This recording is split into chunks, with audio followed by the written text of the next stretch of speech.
माननीय श्री इकरा चौधरी जी। धन्यवाद सभापति महोदय, आपने मुझे इस विशेष चर्चा पर बोलने का मौका दिया। भारत के संविधान के 75वें वर्ष की चर्चा के मौके पर मैं सबसे पहले संविधान बनाने वालों की दूरदृष्टि को सलाम करती हूँ।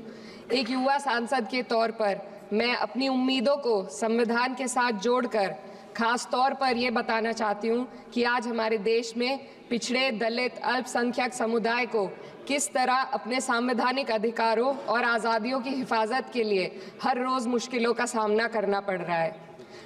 Doctor B.R. अम्बेडकर के कथन से अपनी बात रखना चाहती हूँ। उन्होंने कहा था, मुझे अपने भारतवर्ष पर फक्र है कि जिसके पास ऐसा संविधान है जो लोकतंत्र, समाजवाद और सेक्युलरिज्म को संजोता है। लेकिन आज ऐसा लगता है जैसे संविधान की किताब तो है पर इसे चलाने वालों का ईमान गुम हो गया है। आज हिंदुस्तान में हर वर्ग को किसी न किसी चुनौती का सामना करना पड़ रहा है, मगर अल्पसंख्यक, खासतौर पर मुसलमानों पर जो कहर टूटा है वो किसी से छुपा नहीं है। ये लोग सिर्फ अपने मजहबी पहचान की वजह से निशाने पर हैं। संविधान का अनुच्छेद 15 कहता है कि किसी भी नागरिक के साथ धर्म, जाति या किसी और वजह से भेदभाव नहीं होना चाहिए, लेकिन हकीकत इसके उलट है। हालात इस कदर बिगड़ चुके हैं कि hate speech, mob lynching, bulldozer द्वारा घरों को गिराने की घटनाएं आम हो गई हैं, खास तौर पर उत्तर प्रदेश में, जहां ऐसा लगता है जैसे कानून के नाम पर जंगल राज चल रहा हो। संभल में जो हुआ वो सबके सामने है।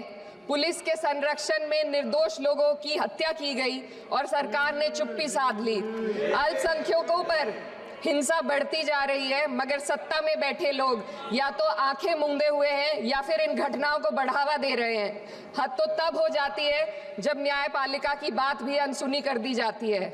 सुप्रीम कोर्ट ने मॉब लिंचिंग पर 11 सूत्रीय निर्देश जारी किए थे। इसमें साफ कहा गया था कि राज्य सरकारें और पुलिस इस तरह की घटनाओं को रोकने और दोषियों पर सख्त कार्रवाई करने के लिए जिम्मेदार हैं, लेकिन आज भी इन निर्देशों पर अमल नहीं हो रहा है। हाल ये है कि मॉब लिंचिंग को रोकने की बजाय सत्ता में बैठे लोग आग में घी डालने का काम कर रहे हैं। उनकी जुबान से ऐसी बातें निकलती हैं जो नफरत को और बढ़ावा देती है। ये अशांति अब इतनी गहराई तक फैल चुकी है कि हमारे समाज के धर्मनिरपेक्ष चरित्र पर गंभीर सवाल उठ रहे हैं। साल की शुरुआत में ही कई राज्यों में दुकानदारों को अपने नाम बोर्ड पर लगाने के लिए मजबूर किया गया। इसे सेहत और सुरक्षा के कानूनों का हिस्सा बताया गया, मगर असल मंशा कुछ और थी। ये कदम खास तौर पर मुसलमान दुकानदारों को निशाना बनाकर उठाया गया ताकि उनकी रोजी रोटी पर चोट की जाए। पिछले हफ्ते मुरादाबाद में एक मुस्लिम डॉक्टर को हिंदू बहुल्य मोहल्ले में घर खरीदने पर विरोध झेलना पड़ा। वजह बताई गई कि इससे मोहल्ले की सामाजिक शांति बिगड़ जाएगी। अब आप ही बताइए, क्या ये वजह सही है, जायज है? असल में ये छोटी बड़ी घटना इस बात का सबूत है कि सांप्रदायिकता को बढ़ावा देने वाले बयान और नीतियां हमारे समाज को अंदर से खोखला कर रही है। उत्तर प्रदेश में यति नरसिंहन ने बेहद घटिया बयान दिया, लेकिन सरकार इन बयानों पर कोई कार्रवाई नहीं कर रही।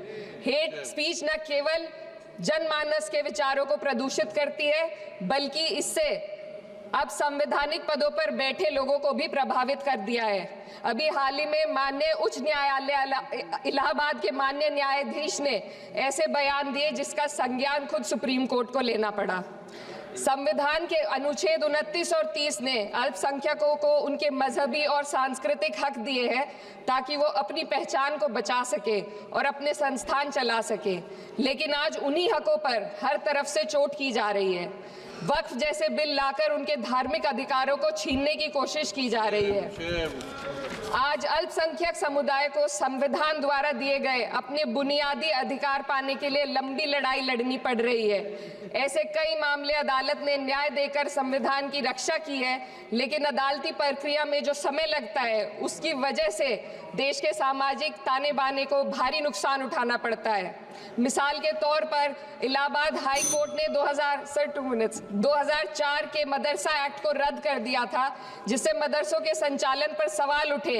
हालांकि सुप्रीम कोर्ट ने बाद में इस फैसले को पलट दिया और एक्ट को वैध करार दिया, लेकिन इस प्रक्रिया में जो समय लगा उसने अल्पसंख्यकों को बेचैनी और संघर्ष के दौर में डाला है। इसी कड़ी में प्लेसेस ऑफ वर्शिप एक्ट 91 भी आता है और कई अन्य अधिकार, उन्हें भी इसी तरह अदालती लड़ाइयों में उलझाया जा रहा है। ये स्थिति न केवल अल्पसंख्यकों के अधिकारों की राह में रुकावट है, बल्कि justice delayed is justice denied जैसी कहावत को सिद्ध करती है। मैं इस सदन से दुनिया भर के अल्पसंख्यकों की आवाज उठाना चाहती हूँ, खास तौर पर हमारे पड़ोसी देश बांग्लादेश में अल्पसंख्यकों के साथ जो हो रहा है वे दिल को गहरे तक चोट पहुंचाने वाला है। उनकी जान माल की हत्या की जा रही है।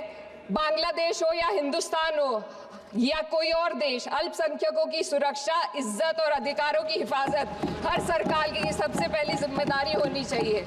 मैं इस सदन से अपने देश के अल्पसंख्यकों के साथ बांग्लादेश के पीड़ित अल्पसंख्यकों की आवाज को एक साथ उठाना चाहती हूँ। ये वक्त की पुकार है कि हम सब मिलकर ये सुनिश्चित करें कि किसी भी इंसान को उसकी पहचान या मजहब के कारण डर कर जीने पर मजबूर ना होना पड़े। जहाँ हक छीने जाते हैं वहाँ अमन खो जाता है। ये बात हर सरकार को समझनी चाहिए। अगर हम सच में अपने संविधान का सम्मान करना चाहते हैं तो हमें नफरत और भेदभाव को खत्म करना होगा। हमें ये दिखाना होगा कि ये मुल्क हर वर्ग, हर जाति, हर धर्म और हर समुदाय का है, और जब तक ऐसा नहीं होगा तब तक संविधान की आत्मा सिसकती रहेगी। सर, अपनी बात को खत्म करते हुए मैं एक शेर अर्ज करना चाहती हूँ। ये दाग दाग उजाला, ये शब गजीदा शहर, वो इंतजार था जिसका, ये वो शहर तो नहीं। लेकिन अगर इस सदन में बैठे हम सभी सदस्य ये ठान ले कि हमें संविधान के मूल्यों को लागू करना है और उसे लागू करने का प्रयास करें, तो वे सुबह जरूर आएगी जिसके लिए लाखों भारतवासियों ने अपने जानों की कुर्बानी दी थी। श्री हनुमान बेनीवाल जी। धन्यवाद सभापति जी।